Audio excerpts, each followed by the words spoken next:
DSC preparation కి మిగిలిన తక్కువ సమయాన్ని డిఎస్సి 2024 యాప్ లేదా DSC2024.com తో జాబ్ ని సాధించండి.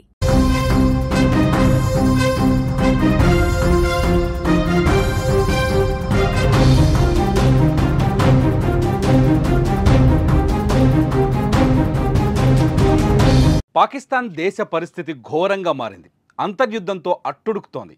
ఒకవైపు పాక్ పనిపట్టిన బలూచిస్తాన్ సొంత దేశంగా ప్రకటించుకుంటే మరోవైపు సింధ్ రాష్ట్రం రోజురోజుకు నివురుగప్పిన నిప్పులా మారుతోంది. నీటి కోసం యుద్ధం చేస్తున్న సింధ్ రాష్ట్రంలో తాజాగా మరో ఆందోళన పురుడు పోసుకుంది. ఏకంగా ఆందోళనకారులు సింధ్ ప్రాంత హోంమంత్రి ఇంటికే నిప్పు పెట్టారు.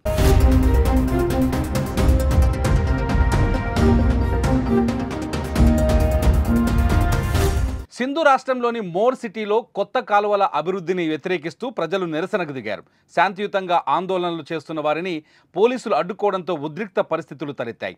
పోలీసుల చర్యలతో రెచ్చిపోయిన ఆందోళనలు ఏకంగా సింధ్ ప్రాంత హోంమంత్రి హసన్ ఇంటిపై దాడి చేసి నిప్పు పెట్టే స్థాయికి వెళ్ళాయి. రోడ్లపై వాహనాల్ని ధ్వంసం చేశారు. కార్లు, లారీలు, ట్రక్కులను కాల్చి బూడిద చేశారు.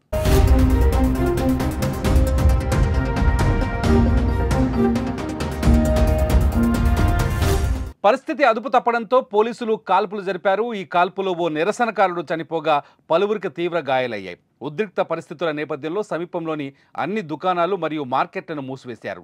రోడ్లను బ్లాక్ చేశారు. జనాలు గుమిగూడకుండా జాగ్రత్తలు తీసుకున్నారు. జిల్లా అంతటా భద్రతను పెంచారు. జరిగిన దాడిపై మంత్రి తీవ్ర ఆగ్రహం వ్యక్తం చేశారు. శాంతియుత నిరసన ముసుగులో కొందరు గందరగోళం సృష్టించారని మండిపడ్డారు. వారందరిపై కఠిన చర్యలు తప్పవని హెచ్చరించారు.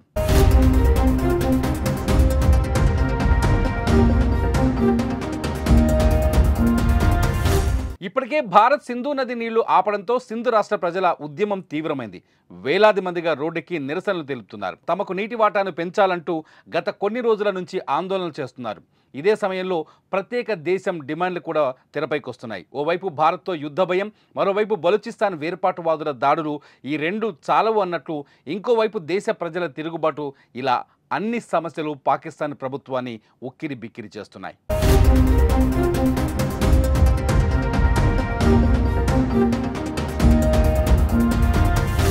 ఆ దేశానికి ఇలాంటి పరిస్థితి రావడానికి కారణం అక్కడి ప్రభుత్వాలు అనుసరిస్తున్న విధానాలే. సామాన్య ప్రజల కోసం, దేశ భవిష్యత్తు కోసం ఏనాడు పట్టించుకోకుండా కేవలం ఉగ్రవాదాన్ని పెంచి పోషిస్తూ దేశానికి తిండి లేకుండా చేస్తుంది అక్కడ ప్రభుత్వం. ఇవి కేవలం ట్రైలర్ మాత్రమే. రానున్న రోజుల్లో పాక్ పరిస్థితి మరింత దారుణంగా మారే అవకాశాలు స్పష్టంగా కనిపిస్తున్నాయి.